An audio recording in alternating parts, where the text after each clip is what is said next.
A principios del siglo XX, la mayor parte de Asia estuvo bajo control de las potencias coloniales europeas. Hubo algunas excepciones, tales como China, que si bien fue influenciada fuertemente por esas potencias, todavía contaba con un gobierno propio. También Tailandia logró mantener su independencia. Pero sin duda fue Japón quien mejor afrontó el embate del expansionismo occidental. Este país vivió un proceso de modernización vertiginoso que lo llevó a convertirse en una potencia regional muy rápidamente. Dadas las condiciones históricas antes dichas, Japón veía como una máxima prioridad el aspecto militar y conseguir un estatus similar al de los países más poderosos de Occidente. El Imperio del Japón comenzó su expansión con la victoria en la Guerra Sino-Japonesa de 1894 a 1895, donde Japón ganó varios territorios, siendo el más importante la isla de Formosa. Luego se dio la victoria sobre el Imperio Ruso en 1905 y la anexión de Corea en 1910. Japón participó de la Primera Guerra Mundial del lado de los aliados y ganó varios territorios en detrimento del Imperio Alemán. Durante la década del 20, Japón fue dejando atrás las nociones democráticas y el militarismo se hizo cada vez más fuerte, y ya para comienzos de la década del 30, el imperio se había decantado políticamente hacia el totalitarismo, el militarismo y el expansionismo. En septiembre de 1931, el imperio invadió la región china de Manchuria. La presencia económica y el interés político japonés en Manchuria había ido en aumento desde el final de la guerra ruso-japonesa.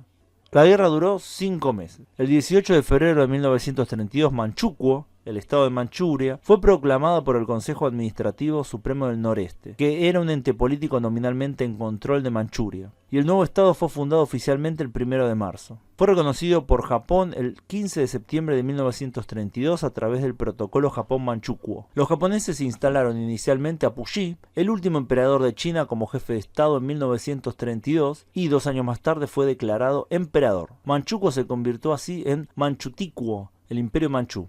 Puyi no era más que una figura decorativa y la autoridad real estaba en manos de los oficiales militares japoneses. Un palacio imperial fue construido especialmente para el emperador de todas formas. Todos los ministros manchúes sirvieron como testaferro de sus viceministros japoneses, quienes tomaban todas las decisiones. De esta manera Japón separó formalmente a Manchukuo de China en el transcurso de la década de 1930. Con la inversión japonesa y los ricos recursos naturales, el área se convirtió en una potencia industrial.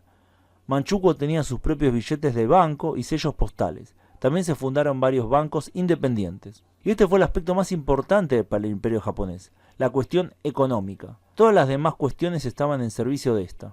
El hombre encargado de generar la mayor cantidad de riqueza posible fue Nobusuke Kishi. En 1936, Kishi fue uno de los redactores del primer plan quinquenal de Manchukuo, claramente inspirado en el primer plan quinquenal de la Unión Soviética.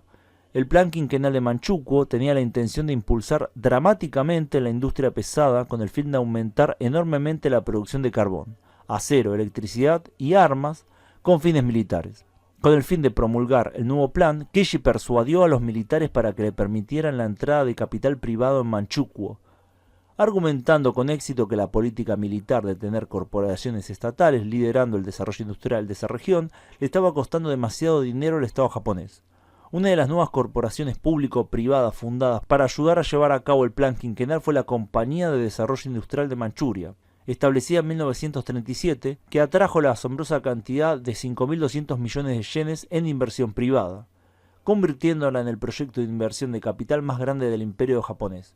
En comparación, el presupuesto anual de todo el gobierno nacional de Japón fue de 2.500 millones de yenes en 1937, y de 3.200 millones de yenes en 1938. El hombre elegido por Kishi para dirigir la Compañía de Desarrollo Industrial era su pariente lejano y antiguo compañero de clase de la primera preparatoria, el fundador del grupo Nissan, Ayukawa Yoshisuke. Como parte del acuerdo se suponía que todas las operaciones del grupo Nissan se transferirían a Manchuria para formar la base de la Compañía de Desarrollo. El sistema de Kishi fue pionero en Manchuria de una economía guiada por el Estado, donde las corporaciones hicieron sus inversiones bajo órdenes gubernamentales, y sirvió más tarde como modelo para el desarrollo de Japón posterior a 1945, y después de Corea del Sur y de China también. Para ser rentable para los conglomerados de negocios industriales y financieros integrados verticalmente, los llamados Zaibatsu, invertir en Manchukuo, Kishi tenía una política de reducir los salarios de los trabajadores al punto más bajo posible, incluso por debajo de la línea de reproducción social necesaria. La economía planificada de Kishi estaba orientada hacia los objetivos de producción y la toma de ganancias, no a la competencia con otras empresas japonesas. Las ganancias provendrían principalmente de racionalizar los costos laborales tanto como fuera posible. En consecuencia, los japoneses reclutaron a cientos de miles de chinos como mano de obra esclava para trabajar en las plantas industriales pesadas de Manchukuo. En 1937, Kishi firmó un decreto que pedía que se reclutara el uso de mano de obra tanto en Manchukuo como en el norte de China, declarando que en esos tiempos de emergencia, es decir, durante la guerra con China, la industria necesitaba crecer a toda costa mientras se garantizaban beneficios saludables para los inversores estatales y privados. A partir de 1938 y hasta 1945, cerca de 1 millón de chinos fueron llevados cada año a trabajar como esclavos en Manchukuo. Esto en contra de los deseos de sectores del gobierno y ejércitos japoneses, que tenían como objetivo la colonización de Manchuria. Pero la postura economicista de Kishi triunfó. Las duras condiciones de trabajo en Manchukuo quedaron bien ilustradas por lo que pasaba en la mina de carbón de Fuyun, que en un momento dado contaba con unos 40.000 hombres trabajando como mineros, de los cuales unos 25.000 debían ser reemplazados cada año, ya que sus predecesores habían muerto debido a las malas condiciones laborales y la baja calidad de vida. Este proyecto contó con la asistencia de los yakuza, que se encargaban de controlar a los trabajadores y evitar que se organizaran. De manera casi cómica, la propaganda oficial se basaba en la idea de la hermandad asiática. Esta propaganda fue fuertemente inculcada a los estudiantes. Muchos estudiantes manchukuo terminaron creyendo en gran parte esta propaganda y apoyando al gobierno y a los japoneses. Se difundían canciones que ponían como principal enemigo a Occidente y que hablaban de una hermandad racial entre los asiáticos. Una de las canciones decía: los pueblos amarillos deberían disfrutar de los derechos del mar amarillo. Los asiáticos deberían cultivar las tierras asiáticas. Jóvenes, jóvenes, por favor no luchen entre ustedes y esperar a que Occidente golpee. No tengan miedo de morir, no anheles dinero. Un hombre de verdad no se apiadará de los demás. Incluso si los desastres son monstruosos, podemos cambiar el rumbo sin ayuda. No defraudaremos a nuestras disciplinas y a nuestros sabios y ancestros. El trato de los japoneses variaba en casos individuales, pero la actitud dominante era la de tratar a los chinos como inferiores. El trato a otras poblaciones, tales como los manchúes, los coreanos y mongoles, era similar. Después de invadir Manchuria en 1931, Japón declaró la zona independiente de China el 18 de febrero de 1932, bajo el nombre de Gran Estado Manchú. El país es nombrado luego Gran Imperio Manchukuo. La gran mayoría de la población era China Han, que constituía aproximadamente el 95% de la población. En 1932, las minorías significativas eran 800.000 mongoles, 630.000 coreanos, 230.000 japoneses y 20.000 manchúes. Caso especial es el de los rusos. Ellos llegaron luego de la victoria bolchevique en el Imperio Ruso. Se asentaron no solo en Manchuria, sino también en otras partes de China, como por ejemplo en Shanghái, donde colaboraron con las potencias occidentales que controlaban la ciudad. Muchos emigrados rusos se unieron al cuerpo de voluntarios de Shanghái, donde sirvieron junto a las fuerzas británicas, estadounidenses, japonesas, francesas y otras. Luego del establecimiento del estado títere de Manchukuo, muchos rusos colaboraron activamente con él. Un caso especial era el del Partido Fascista Ruso, que llegó a contar con 30.000 miembros. Este partido colaboró con la inteligencia militar japonesa y ayudó a formar unidades militares al servicio de Manchukuo, que en realidad significaba que estaban al servicio de Japón. Estas unidades participaron de actos de sabotaje dentro de la Unión Soviética, aunque la tasa de captura era muy alta. También formaron unidades militares clásicas, como por ejemplo la Brigada Asano, que participó incluso en la batalla de Jalgingol, donde las fuerzas japonesas y sus aliados fueron derrotadas por el Ejército Rojo. La actitud japonesa de los rusos que vivían en Manchuria era muy ambivalente. Por un lado, los rusos eran maltratados por los civiles japoneses, pero por el otro, el Estado japonés buscó utilizar a los emigrados rusos en contra de la Unión Soviética. Un buen ejemplo de esta actitud fue la colaboración del Partido Fascista Ruso con los militares japoneses para secuestrar rusos que luego eran entregados a la infame Unidad 731. La unidad o el Escuadrón 731 fue una unidad secreta de investigación y desarrollo de armas químicas y biológicas del ejército imperial japonés. El escuadrón fue camuflado como un módulo de purificación de agua situado en el distrito de Pingfang, al noroeste de la ciudad de Harbin, que era la más populosa de Manchukuo. También llegó a tener instalaciones en la China ocupada y en otras partes del sudeste asiático. Estaba dirigida por Shiro Ise y se caracterizó por la brutalidad de sus experimentos sobre los humanos.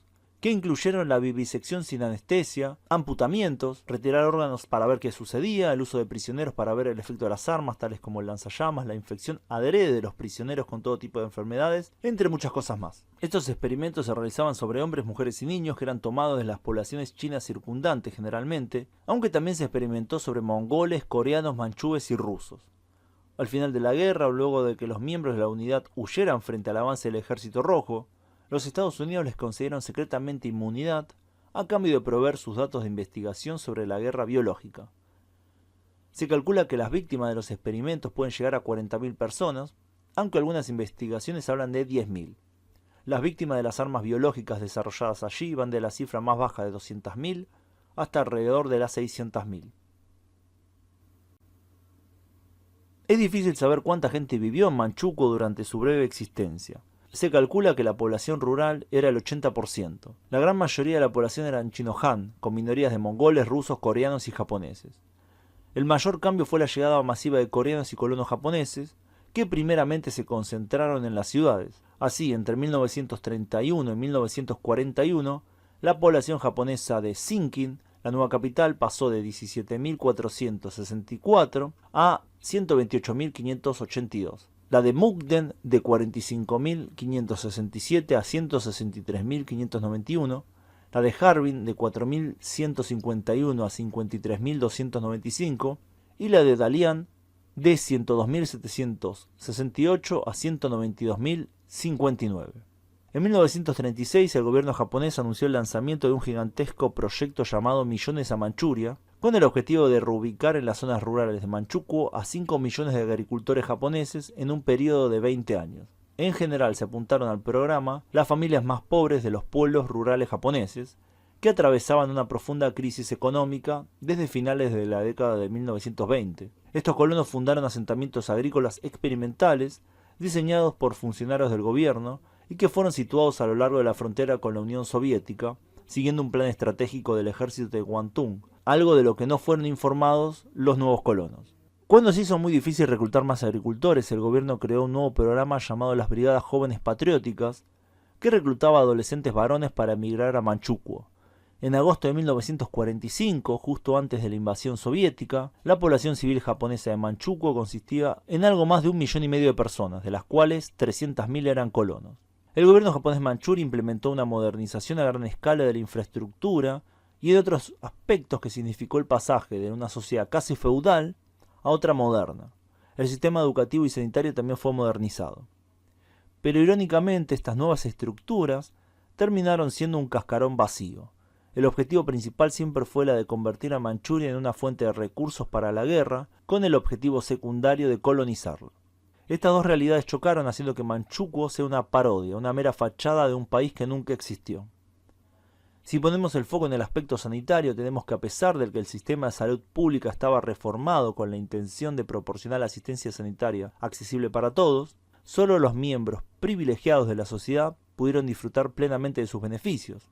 Comparando la esperanza de vida de los habitantes de Manchukuo, que solo tenían un promedio de 36 años en 1945, con Estados Unidos, que tenía 65 años, Reino Unido, que también tenía 65, Japón, que tenía 48, Taiwán, que tenía 43, Corea, que tenía 44 y China, que tenía 37, el caso de Manchukuo, un régimen relativamente pacífico que no participó directamente en ninguna guerra, fue sorprendentemente bajo. Aunque hoy en día se pueden encontrar pocos datos sobre la esperanza de vida del pueblo de Manchuria durante la época de los señores de la guerra, todavía es seguro decir que la calidad de vida de Manchukuo no era mejor en aspectos importantes después de 14 años de dominio japonés que comenzó en 1931, y era notablemente más baja que el de las colonias formales de Corea y Taiwán, y mucho peor al compararlo con el propio Japón.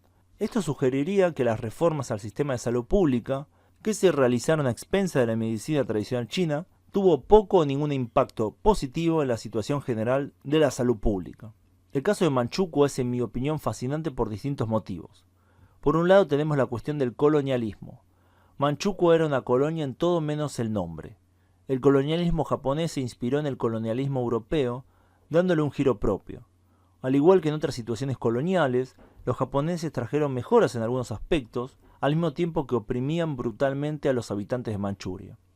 Está la cuestión de las relaciones entre distintos grupos y cómo la dinámica de poder puede cambiar de un momento a otro. En el caso de Manchukuo, la minoría blanca europea era oprimida, e incluso quienes colaboraban estaban en una situación frágil. Estos emigrados zaristas y sus descendientes se encontraron en lo más bajo de la escala social y muchos terminaron de la peor manera. Está la cuestión del discurso público, que significó que en cierto nivel se propagaran ideas panasiáticas y de respeto por los habitantes chinos y manchúes, algo que en la práctica no pasaba, ni siquiera con quienes se habían alistado al ejército imperial manchú. Está también la cuestión económica y cómo en Manchukuo se instaló un sistema tan exitoso en ese sentido, que de una forma u otra es el que terminó adoptando la China moderna. Este sistema se basaba en la existencia de una masiva mano de obra y de sueldos bajísimos, con un sistema de trabajo totalmente orientado al aumento constante de la productividad y la inexistencia de sindicatos. Creo que no es necesario señalar que la China actual no trata tan mal a sus trabajadores. Y por último, me parece fascinante cómo el experimento de Manchukuo terminó dando como resultado casi exactamente lo contrario a sus objetivos propuestos. El 9 de agosto de 1945 las tropas soviéticas invaden Manchuria. Ese mismo día los Estados Unidos lanzan una bomba atómica sobre Nagasaki. En menos de un mes la Segunda Guerra Mundial terminaría. El avance soviético fue veloz. La tropa del ejército imperial manchú, compuesta mayoritariamente por chinos Han, se rindió masivamente a los soviéticos, incluso llevaron a cabo revueltas en algunas zonas antes de la llegada de los soviéticos. El ejército japonés, por su parte, no pudo plantear una defensa efectiva en ningún momento. La opresión y explotación de los habitantes de Manchuria parece haberlos dejado predispuestos a apoyar una ideología radicalmente opuesta a la que habían vivido: el comunismo. Los ex miembros del ejército imperial manchú fueron tildados de colaboradores por los nacionalistas del Kuomintang y eran ejecutados por ellos al ser capturados. Por su parte, los comunistas los aceptaban en sus filas, lo que provocó la entrada masiva de ellos a la guerrilla comunista. ¿Y qué pasó con los japoneses que no pudieron escapar del avance soviético? La gran mayoría de los colonos japoneses y los miembros de las fuerzas armadas no pudieron escapar. 600.000 de estos últimos fueron capturados por los soviéticos y enviados a Siberia a realizar trabajo forzado. El resto, aproximadamente 1,5 millones de civiles japoneses, quedaron en Manchuria. En 1946, una operación conjunta china-estadounidense se llevó a cabo con el objetivo de repatriar a los japoneses que habían quedado en China. Muchos de ellos ya habían muerto en el invierno anterior. Más de 1 millón de japoneses fueron evacuados del puerto chino de Huludao. Muchos huérfanos japoneses quedaron en Manchuria, donde la mayoría fue adoptada por familias chinas y terminó integrándose a esa sociedad. La mayoría de los japoneses que quedaron atrás en China eran mujeres, y estas mujeres japonesas se casaron en su mayoría con hombres chinos y fueron conocidas como las esposas de guerra varadas. Debido a que tenían hijos engendrados por hombres chinos, a las mujeres japonesas no se les permitió traer a sus familias a Japón, por lo que la mayoría de ellas se quedaron. El destino de los rusos de Manchuria por su parte fue malo. Los soviéticos ejecutaban a muchos de ellos y a quienes no eran enviados a la Unión Soviética para realizar trabajo forzado. Así que bueno, espero que les haya parecido interesante el video. Pongan me gusta si les gustó y compartan si creen que vale la pena compartir. Gracias a todos por su tiempo y gracias especiales a quienes colaboran con el canal en Patreon, donde pueden acceder a contenido exclusivo además de aparecer en los agradecimientos de los videos de este canal y mi otro canal, Megavisión Mundial. Nos vemos pronto, saludos.